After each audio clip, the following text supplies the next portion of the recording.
고전, 명수필, 육회와 죽정, 어우당 유목인. 음식 문화는 유동적입니다.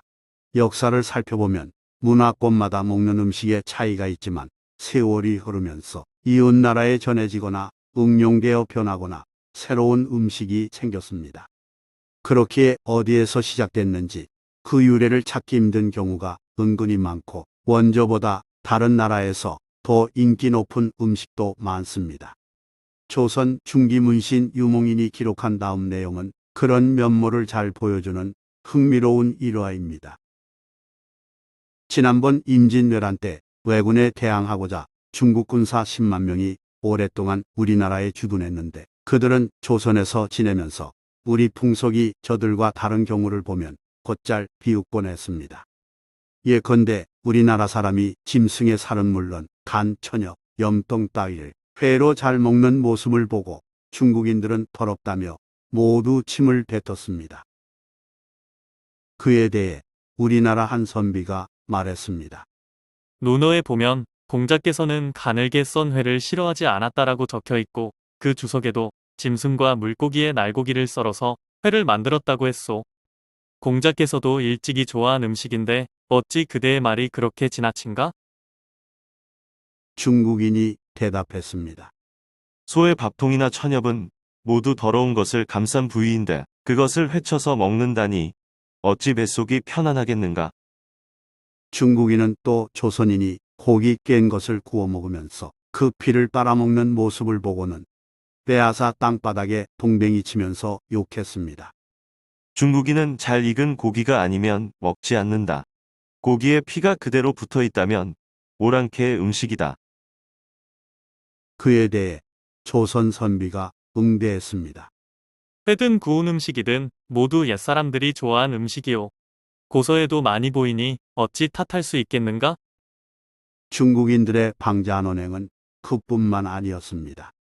우리나라 사람이 밤에 어두운 방에 앉아 있으면 중국인은 바깥 관문에서부터 냄새를 맡으면서 반드시 고려인이 있다라고 말하면서 비린내가 난다며 깔보았습니다. 우리나라 사람은 생선을 많이 먹으면서도 비린내를 맡지 못하니 그런 까닭인지도 모르겠습니다. 그런데 중국은 어떠한가요? 예로부터 여자 사람은 이를 잡아먹고 경남 사람은 뱀을 먹으며 섬서 사람은 고양이를 먹습니다. 그리고 남방 사람은 사마귀를 먹고 또한 중국인 모두가 두꺼비를 먹습니다. 그렇다고 해서 우리나라 사람들이 그들에게 침을 뱉는 일은 없습니다. 근자에 중국의 남북이 두꺼비 먹는 음식 문화를 서로 공격하면서 남쪽으로부터 시작하여 마침내 중국인 모두 구마는 지경에 이르렀습니다. 게다가 두꺼비가 개로 변한다고 해서 개까지도 금하게 됐습니다. 개는 옛날 중국인이 좋아하던 먹거리인데 편안간 금한 것입니다. 이건 말하자면 부추 끓인 국에 입을 대었다고 해서 국이라면 아예 먹지 않는 것이나 다름없습니다. 두꺼비는 남만 사람들의 음식이며 당송 8대가 중 한 명인 태지 한유도 즐겨 먹었습니다.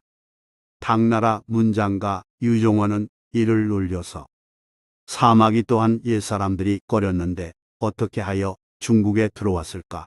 마땅히 저 밥통의 육회나 천엽회나 마찬가지로 기어다니는 이나 뱀을 먹지 말아야 한다라고 힘주어 말했습니다. 만령무오 기해년 사이에 명나라 장수들이 서울에 가득하여 예방승지 남이신이 몹시 바빴습니다. 예방승지는 승정원의 예방을 맡아보는 우승지를 가리키는 말입니다. 하루는 한 명나라 장수가 부리는 사람을 시켜 말을 전했습니다. 바야흐로 춘삼월이라 이 나라에는 맛이 달고 위장에 좋은 죽정이 많다고 들었소. 장군께서 맛보고자 하시니 접대도감에게 전하시오. 접대도감은 임진왜란 때 파견되어 온 명나라 장수들을 접대하기 위해 설치한 임시관아인데 어찌된 일인지 접대도감이 그 일을 꺼렸고 대신에 예방승지 남이신이 이렇게 말했습니다. 죽정은 우리나라에 없는 물건인데 도감이 어디서 구한단 말인가? 가서 그대로 알리길 바라오. 이 말에 명나라 장수의 심부름꾼은 발을 구르며 화냈습니다. 죽정은 당신네 나라에 흔해 빠진 물건인데 어찌 터무니없는 말로 사람을 농락하는가. 심부름꾼의 반발에 남이신이 재차 말했습니다. 우리나라 토산이라면 그까짓 것쯤 어찌 천장을 위해 아깝다 하겠는가. 죽정이란 물건이 있다는 소문은 지금까지 단 한 번도 들어보지 못했소. 그러니 가서 있는 그대로 전하시오. 남이신의 해명에도 불구하고 심부름꾼은 여전히 화를 냈습니다.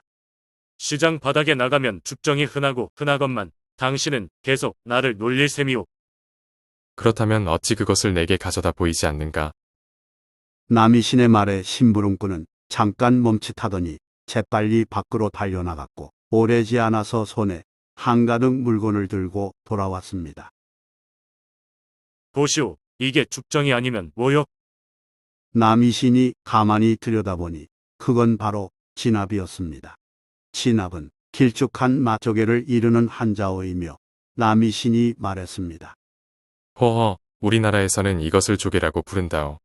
우리나라에서 흔한 것이지만 죽정이란 말은 들어보지 못했소. 남이신은 곧 접대 도감에게 알려 조치했고 임금께도 이 일을 아뢰었습니다. 좋아요 및 구독은 영상 제작에 큰 힘이 됩니다. 고맙습니다.